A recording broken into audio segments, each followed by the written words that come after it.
Hello दोस्तों, नमस्कार। स्वागत है आपको द नेशन ग्रेड प्लेटफॉर्म में। मैं रोशन कुमार भारतीय राज्य व्यवस्था की दूसरी क्लास लेकर आप सभी के बीच में उपस्थित हुआ हूँ। हमने पहली क्लास में आप सभी को 1773 के रेगुलेटिंग एक्ट, फिर 1781 के रेगुलेटिंग एक्ट में जो भी कमियां आ गई थी उसको संशोधन करके 1781 का संशोधन अधिनियम पढ़ाया था। फिर उसी के क्रम में आगे क्विट इंडिया एक्ट 1784 में आप सभी के बीच में साझा किया था। फिर आगे बात करें तो अगला जो अधिनियम आता है उसके बारे में बात करें।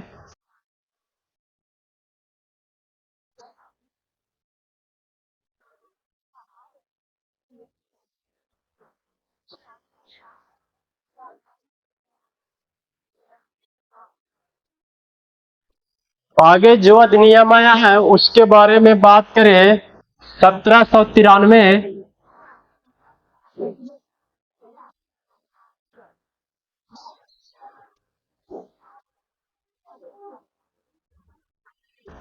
1793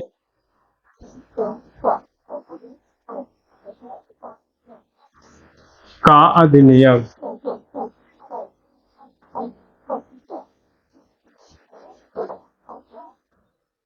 इस अधिनियम में क्या क्या कही गई थी उसके बारे में बात करें पॉइंट वाइज।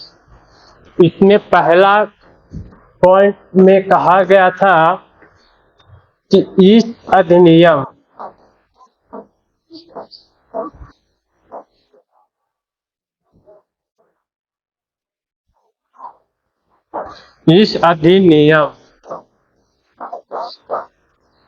के तहत बोर्ड ऑफ कंट्रोल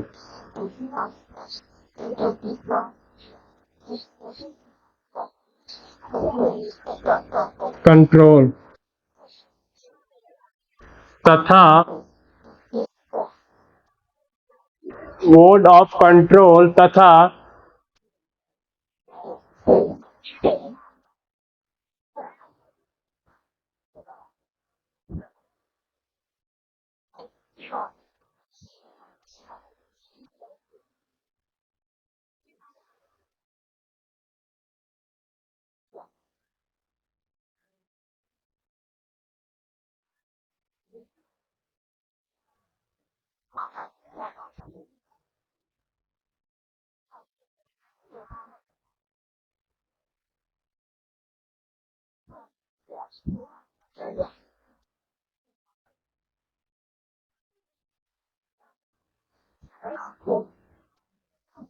तरह 93 का अधिनियम में क्या क्या बातें थी उसके बारे में बात करें तो पहला पॉइंट में इसमें कहा गया था इस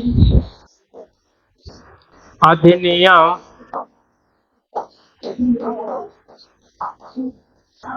में यह व्यवस्था की गई थी कि बोर्ड ऑफ कंट्रोल तथा तथा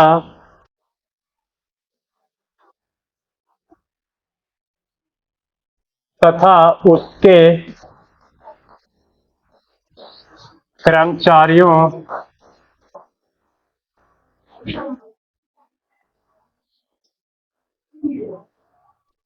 कर्मचारियों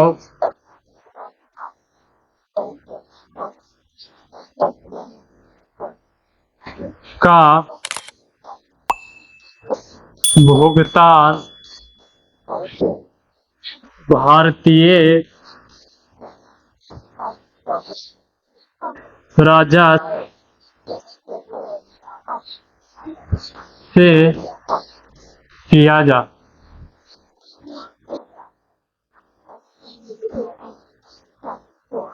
इसमें पहला पॉइंट के बारे में बात करें तो पहला पॉइंट में यह कहा गया था कि इस अधिनियम के तहत यह व्यवस्था की गई थी कि बोर्ड ऑफ कंट्रोल तथा उसके कर्मचारियों का भुगतान भारतीय राजस्व से किया जाए या किया जाएगा। नेक्स्ट पॉइंट के बारे में बात करें तो इसमें कहा गया था कि इस अधिनियम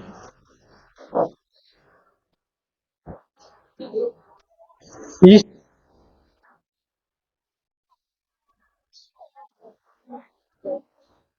इस अधिनियम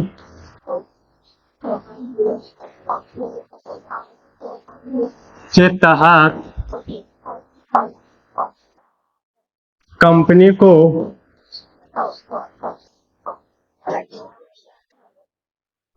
व्यापार करने का एकाधिकार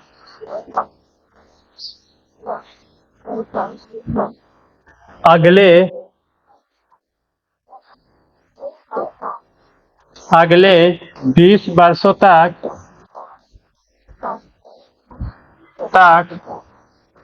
बढ़ा दिया गया। इसमें बस इतना ही, दो ही पॉइंट मेन है जो परीक्षा में पूछे जाते हैं। पहला है तो इसमें यह कहा गया था कि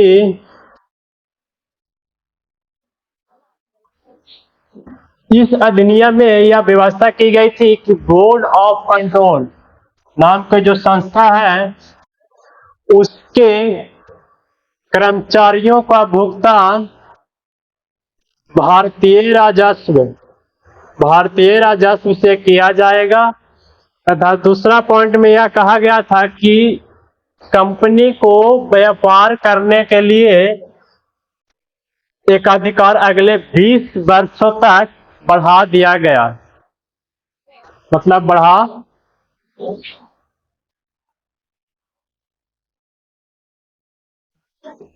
सॉरी व्यापार करने अगले 20 वर्षों तक बढ़ा दिया गया।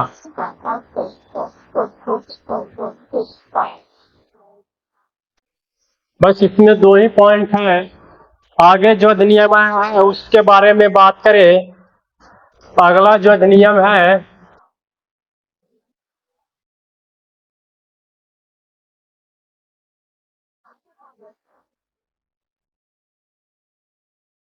वह है 1813 का अधिनियम।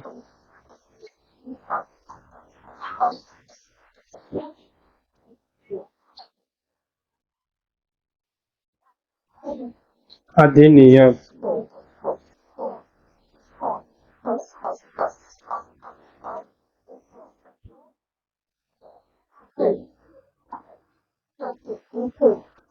फिर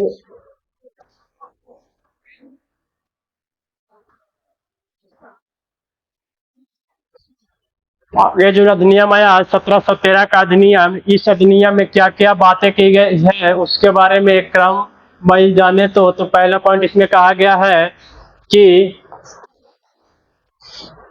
इस अधिनियम में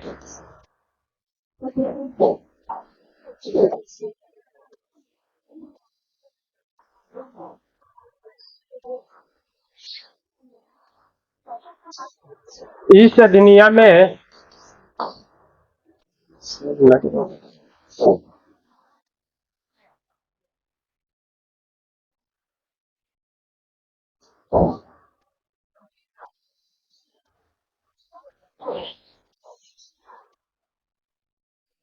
इस अधिनियम में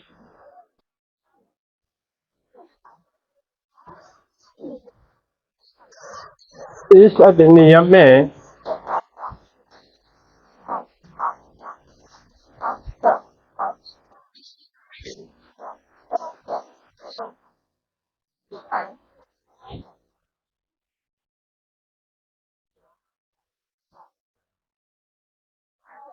इस अधिनियम में भारत में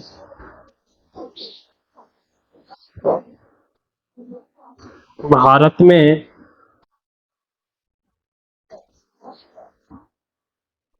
व्यापार करने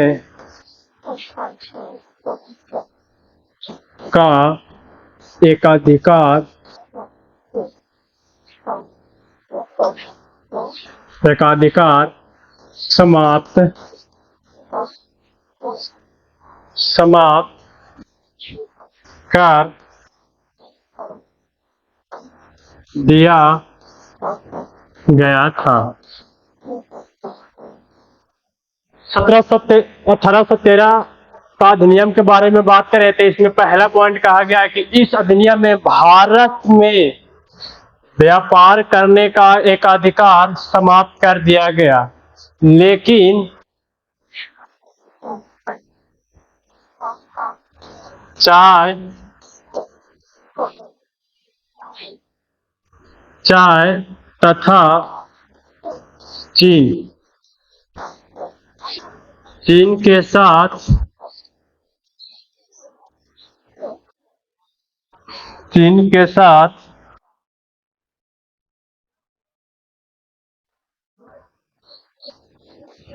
व्यापार करने का एकाधिकार बरकरार रखा।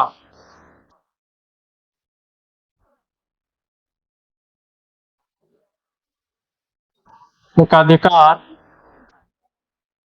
जारी रखा।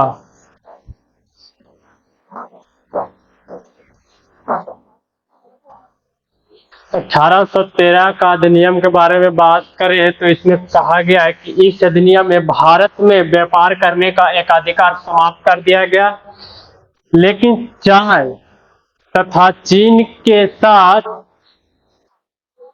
चाय तथा चीन के व्यापार करने का एकाधिकार जारी रखा। मतलब इस अधिनियम में भारत में जो कंपनी व्यापार करने का एकाधिकार जो मिला हुआ था उसको समाप्त कर दिया गया, लेकिन चाय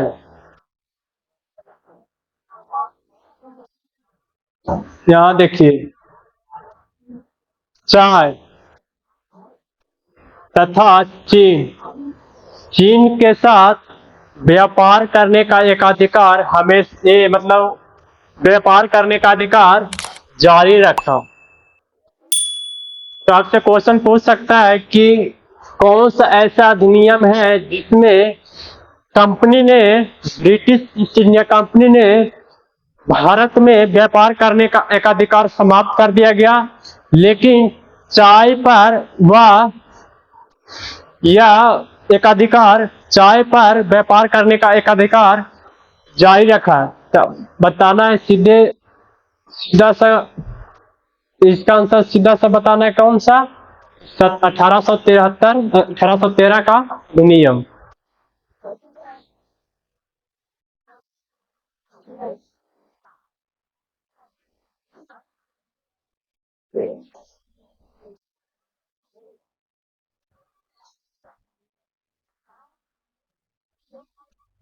आगे इस अधिनियम में बात करें तो अगला पॉइंट है इस अधिनियम में इस अधिनियम के तहत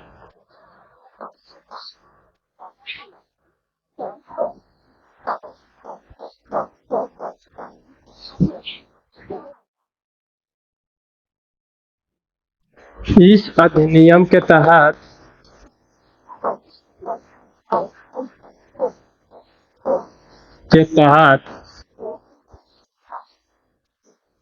भारत में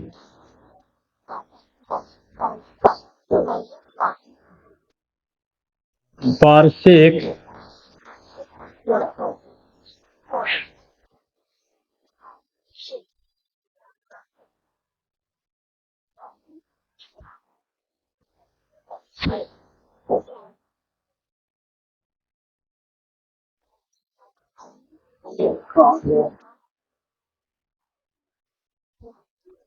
पानी ले आइए थोड़ा। हाँ, पानी ले आइए।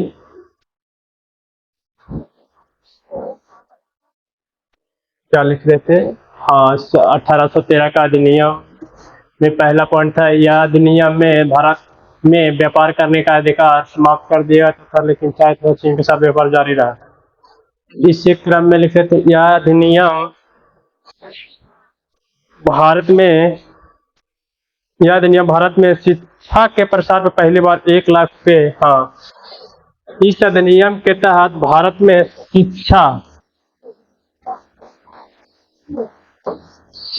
के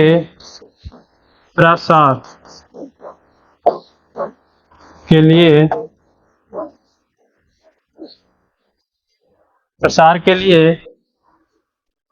1 लाख 1 लाख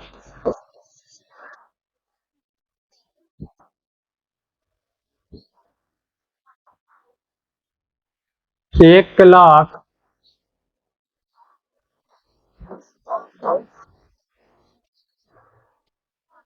रुपये की धनराशि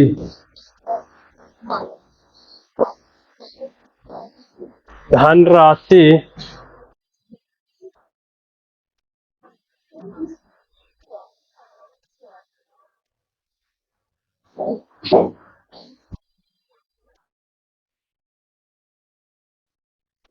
की धनराशि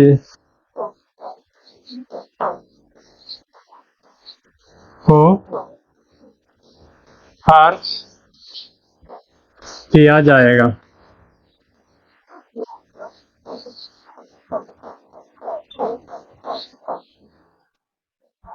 दूसरा पॉइंट इसमें कहा गया था कि इस अधिनियम के तहत भारत में शिक्षा के प्रसार के लिए प्रति वर्ष यानी हर एक वर्ष 1 लाख रुपए की धनराशि शिक्षा पर, मतलब शिक्षा को बढ़ावा देने के लिए, प्रसार करने के लिए 1 लाख रुपया प्रति वर्ष खर्च किया जाएगा।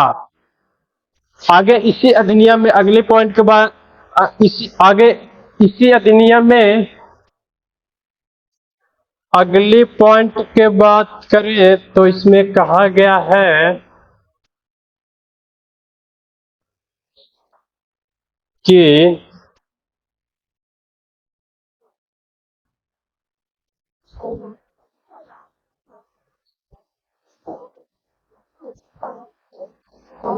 भारत में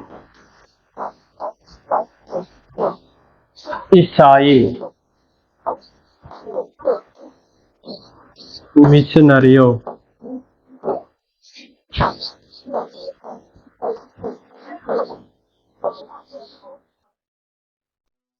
ईसाई मिशनरियों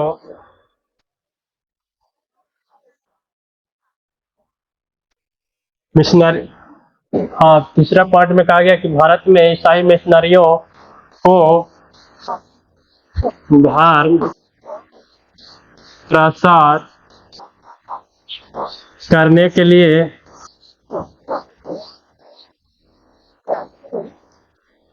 करने के लिए नहीं, करने की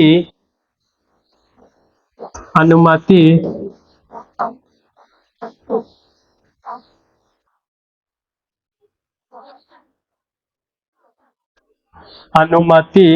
दिया गया।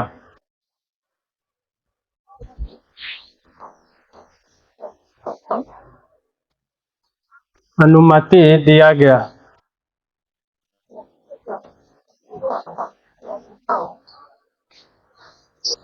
1813 के अधिनियम में तीसरा पॉइंट के बारे में बात करें तो इसमें कहा गया है कि भारत में ईसाई मिशनरियों को धर्म प्रसार करने की अनुमति दी गई तथा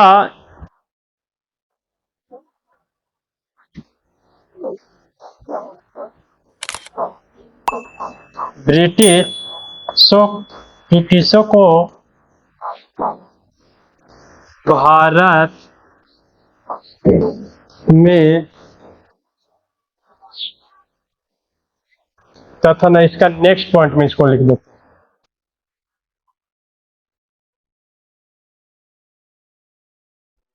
अगले पॉइंट में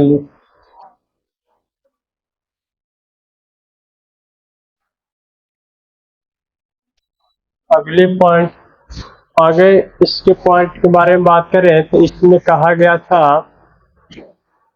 कि ब्रिटिश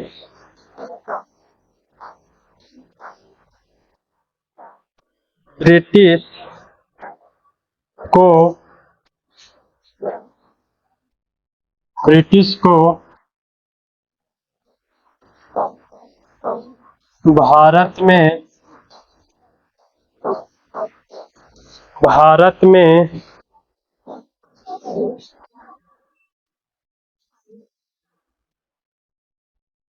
ब्रिटिशों को भारत में बसने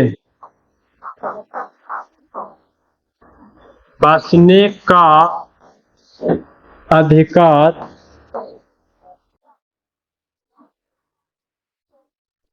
का अधिकार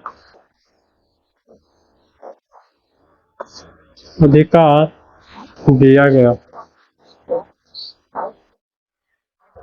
चौथा पॉइंट में इसमें कहा गया था कि ब्रिटिश को भारत में बसने का अधिकार 1813 का जो अधिनियम है इसके तहत मिला।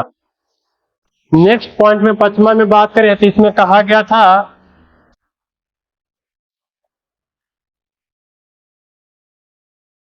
कि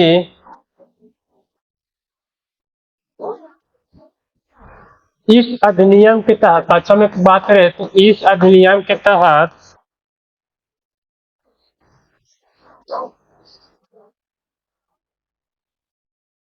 इस अधिनियम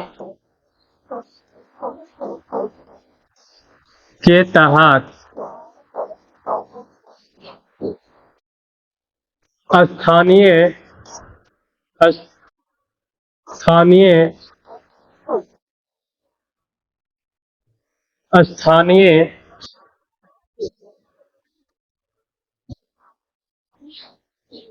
स्थानीय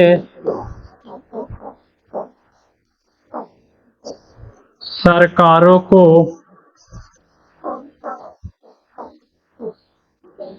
कर लगाने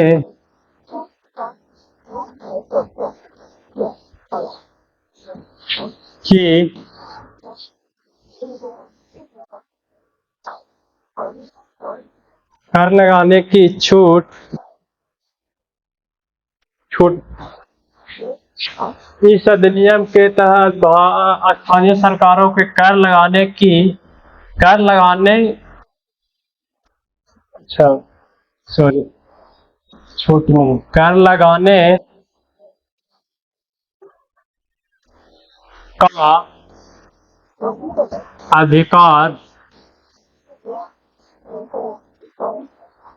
अधिकार दिया गया।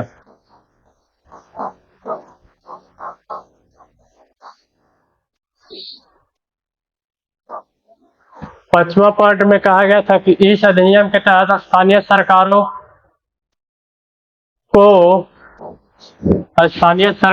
को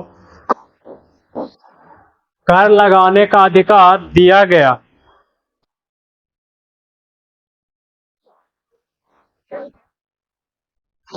इस अधिनियम के तहत स्थानीय सरकारों को कर लगाने का अधिकार दिया गया तथा कर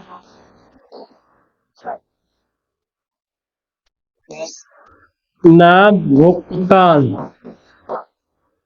भुगतान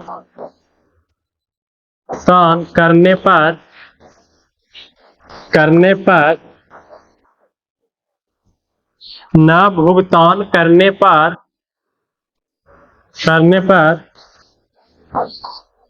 दंड का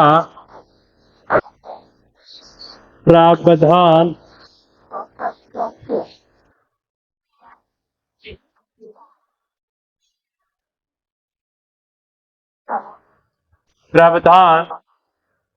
किया गया।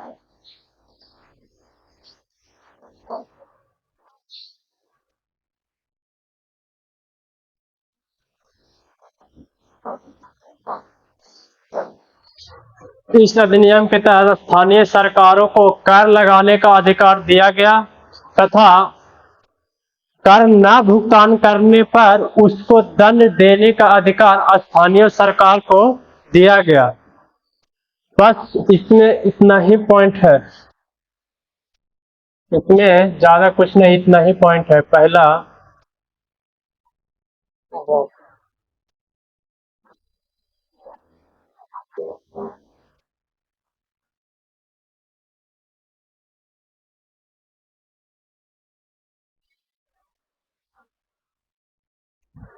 हम्म।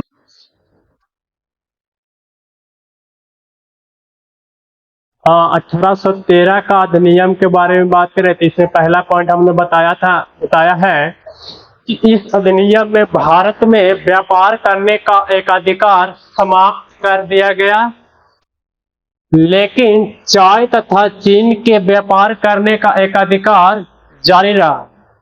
फिर नेक्स्ट पॉइंट में हमने बताया है इस अधिनियम के तहत भारत में शिक्षा के प्रसार के लिए 1,00,000 रुपए की धनराशि 1,00,000 की धनराशि को खर्च प्रत्येक वर्ष, सॉरी इसमें प्रत्येक वर्ष छूट गया,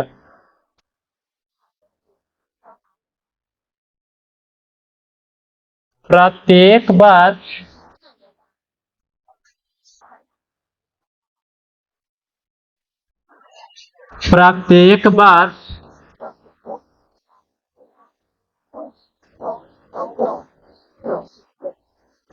किया जाएगा।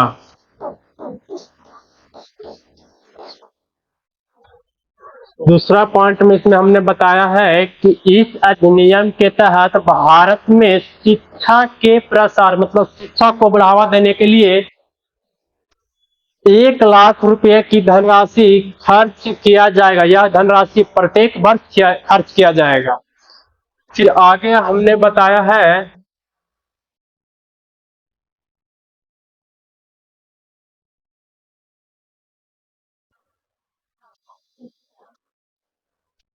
कि भारत में ईसाई मिशनरियों को धर्म के प्रसार करने की अनुमति 1813 के अधिनियम के तहत दिया गया।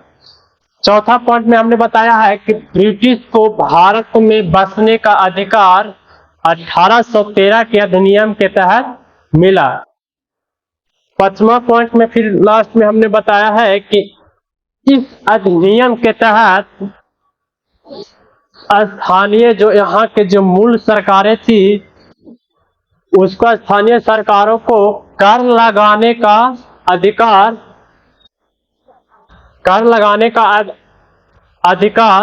दिया गया तथा कर न भुगतान करने पर दंड करने का भी प्रावधान 1813 के अधिनियम में ये प्रावधान किए गए हैं। तो